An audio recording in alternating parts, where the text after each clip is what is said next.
सौरभ शुक्ला गुज़िश्ता 40 में करबला में थे। वो चले और उन्होंने एनडीटीवी पर जो भी एक फिल्म बनाई, it has become viral. And ये हरम के अंदर कंप्लीट शूटिंग करके बहुत इतना अच्छे बाइट्स बनाए एनडीटीवी से। अब एनडीटीवी से निकलकर ये खुद एक रेड माइक के को एडिटर हैं। ये इमाम हुसैन अलैहिस्सलाम के one of the most ardent follower हैं।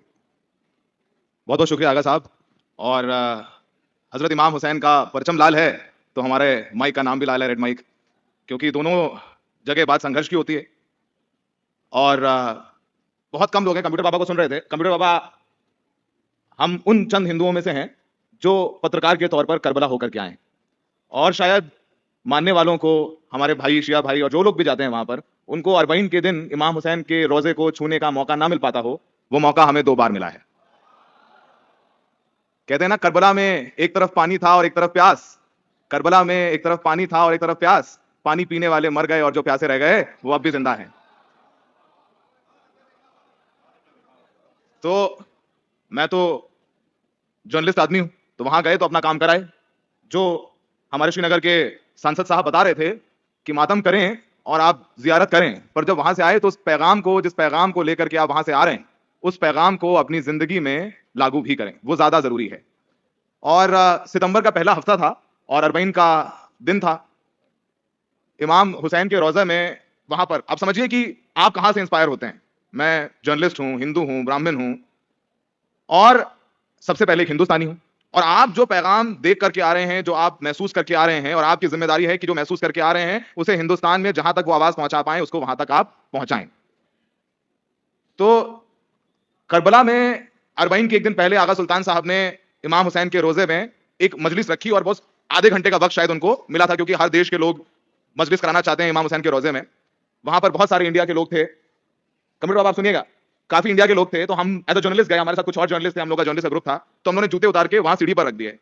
आधे घंटे बाद जब हमारा वक्त खत्म हुआ और हम लोग वापस आए, क्योंकि वहां लाखों की भीड़ होती है, तो हमारे जूते नहीं मिल रहे थे। तो क्या किया था, जो वहां के एडमिनिस्ट्रेशन के लोग थे, जूते उठा के बाहर फेंक दिए। तो सब अपने जूते ढूंढ रहे थे। मेरे को लगा कि मेरे जूते तो, अब यहाँ लाखों लोग हैं, जूते तो मिलेंगे नहीं। वहां पर एक ईरानी भाई मेरे दोनों जूते यूं लेके खड़ा हुआ था, यूं ही ला रहा था। लाखों लोग वहां पर। सो आई वेंट टू हिम, मैंने कहा कि बहुत बहुत शुक्रिया। आप, कह रहे मैं पिछले आधे घंटे से खड़ा हूं। कह रहे हैं यहां पर आप आए हो, यहां पर लाखों लोग हैं, एक साथ 1 करोड़ से ज्यादा लोग अरबईन के दिन करबला में मौजूद रहते हैं, और कहीं कोई दंगा फसाद नहीं, कहीं कोई चोरी नहीं, कहीं कोई बदतमीजी नहीं। वो इसलिए नहीं क्योंकि इराक का एडमिनिस्ट्रेशन अच्छा है, वो इसलिए कि इमाम हुसैन के मानने वालों का किरदार अच्छा है। तो उस किरदार को साथ लेकर के मैं यहां पर आया हूं। और इमाम हुसैन के लिए रोना जितना जरूरी है, उतना ही जरूरी है जिस इंसाफ के लिए वो लड़े। और उनकी उस लड़ाई को जब जेल में बंद नेल्सन मंडेला याद कर सकते हैं। हमारे राष्ट्रपिता जिनका जिक्र कंप्यूटर बाबा ने किया, महात्मा गांधी ने अब लिखा है इमाम हुसैन के बारे में। महात्मा गांधी ने लिखा है कि ही वॉज इंस्पायर्ड, वो इमाम हुसैन के किरदार से प्रभावित थे। तो वो करबला के जो 7 दिन हमने गुजारे पिछले हफ्ते, गए तो एक सहाफी के तौर पर थे, आए भी एक सहाफी के तौर पर, लेकिन अपने किरदार में थोड़ा इमाम हुसैन ले आए हैं। और ज्यादा वक्त नहीं लूंगा, बहुत लोग बोलने वाले हैं। अंत में आगा सुल्तान साहब से बहुत बहुत ये गुजारिश है कि वो और इमाम हुसैन डे करें, ताकि जो मैसेज है वो और लोगों तक पहुंचे। अगर आप राम समझ रहे हैं, अगर आप कृष्ण समझ रहे हैं, अगर आप जीसस क्राइस्ट समझ रहे हैं, तो आप इमाम हुसैन भी समझें। और इमाम हुसैन का किरदार और इमाम हुसैन के बारे में तो सब लोग जानते हैं।